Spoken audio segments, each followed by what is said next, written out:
Hello and welcome to some more Star Citizen. Kaloo, it is Aegis Day, and I'm actually really excited to see what's on sale for the Aegis sort of ships on the website in a second, because I haven't actually checked yet. There is going to be some limited hulls on sale in the waves, and we'll go through exactly what's going on with that.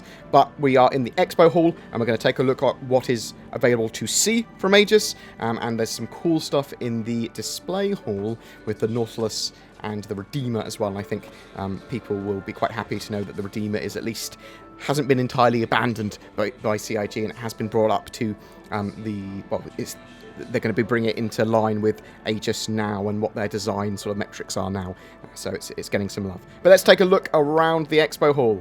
So we've got the Aegis Eclipse, and a lot of people asked me if this was going to be for rent, and we sort of knew it was already. It was in the list. I think everything here was already listed. If you have not tried out a Hammerhead yet, try out the Hammerhead. It is a big patrol gunboat with a load of turrets that you can fly with a big squad of people, all taking a turret, and it is a pretty durable ship. It's basically a turret corvette, is how I would describe it to other people. We've got the Sabre and the Sabre Comet to try as well. Let's actually run over to them. The hall's quite big today. I'm running out of breath. I would be if, well, I'm that unfit that I'm out of breath IRL. So we've got the Sabre, which is probably my favourite fighter if I had to choose. I do like the Super Hornet as well. And I'd like the Arrow. I like them all. I've got the Sabre Comet, which is just our loadout variant and skin variant. We've got the Retaliator here, which at the moment is just the torpedo version, but it's basically a medium-sized torpedo pew-pew. It's actually got quite a lot of turrets on it as well. It's a pretty effective ship, to be honest. But they'll be much more useful in the future, especially when we have an Idris combat mission. But yeah, the Hammerhead, it is a big boy. Big boy Hammerhead. Let's run over to the other side of the hall.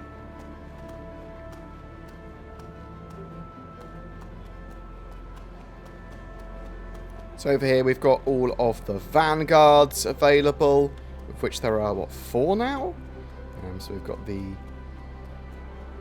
Hoplite, and we've got the Standard Warden, we've got the Sentinel, and we've got the Harbinger. I really like the Sentinel. If I was going to choose a Vanguard, it would be the Sentinel. I don't have one, actually, so maybe I should get one. Really like the idea of e-warfare. You've sort of got like a Vanguard to suit all your needs. At the moment, Vanguards are in a weird place as well, because they have gimbaled weapons and fixed weapons, and really you need to run them all fixed to make it viable, and fixed weapons aren't in a great place, so it needs a bit of love and balance for fixed weapons. We've got the Avenger Titan, which I actually suggest as if you've got a little bit of extra money to put towards your starter pack, then potentially get an Avenger Titan, especially at the moment where they are on discount. And we've also got the Renegade variant. Got the Warlock as well. It's got that EMP version there. There's the Warlock, isn't it? It is. It's the EMP version. And hopefully EMPs will get a bit of a pass as well. And you've got the old reliable, the old Gladius. Sort of like, it's a solid, durable light fighter is the idea. And it will be used lots in Squadron 42, I believe. But yeah, that's the main hall. Let's check out what's available to look at in the little holographic rooms. And we've got over here the Redeemer. So the Redeemer's basically been reconcepted from its original, and it's very similar to its original, but it's obviously been brought in line with sort of like what CIG want with it now. The original wasn't designed by them specifically, I suppose, but it's been brought in line with Aegis Dynamics, a lot more gun on that gunship, and that's its sort of like main purpose is pew pew pew pew pew pew pew pew pew. I'm actually very much looking forward to having this in game. It is one of those ships that I was quite disappointed when it had to be reconcepted, and it was sort of like went to hangar ready and then just sort of stayed there, and then got like removed from the game effectively. But it's good to know that they are making at least some form of progress on it, and they've got it in mind. there are few ships that are awaiting deployment as eagerly as the Aegis Dynamics Redeemer. After being featured at 2 previous Invictus launch weeks, the Navy is closer than ever to utilising the full potential of this cutting-edge gunship. The UEEN has worked closely with Aegis to perfect the Redeemer during this time to ensure that it will meet and exceed all operational needs of such an advanced vessel. From the early reports arriving from the various test squadrons, including the famous 999, or the 999th, the Redeemer is going to be worth the wait. Designed to carry significant cargo and troops, the Redeemer will provide support in a variety of combat situations and logistical operations. The state-of-the-art technology employed by Aegis should make the craft one of the easiest to maintain to operational effective standards. Additionally, the boarding hatch will permit faster transitions in situations with the Vertilock thruster design, will allow for optimal manoeuvring via its twin cells. High Command is eager to see what the Redeemer can do once it finds its way into the hands of enthusiastic pilots across the naval fleet. Very much looking forward to that Redeemer. And what else have we got in here? We do have another ship. We got the Nautilus. So this is the mine layer, mine sweeper ship. And yeah, I think it's going to be quite important for the game. It's going to allow you to effectively deploy structures around that are in space that are effectively mine turrets. That's the way you sort of like need to see them. They're going to be used in lots of locations. You sort of have them in the Claim Jumpers mission already. But yeah, I quite like the idea of the Nautilus. It's also got quite a big snipper gun on it. Pew pew pew! So solid for snipping. And let's see if we can get a better look at it actually. Whoop, whoop. Yeah. So it's going to be very drone heavy, the ship. So you have it sweeping for mines and then repurposing them so that you can use them. But yeah, it can deploy like magnetic mines and turrets at the moment. And I would expect some more in the future as well. So I've only just been able to get on the website. It was down for about 20 minutes when the Aegis Sale went live, because so many people were trying to desperately see what was available for the sort of like capital ship hulls and stuff. Lots of people mashing F5, I suspect.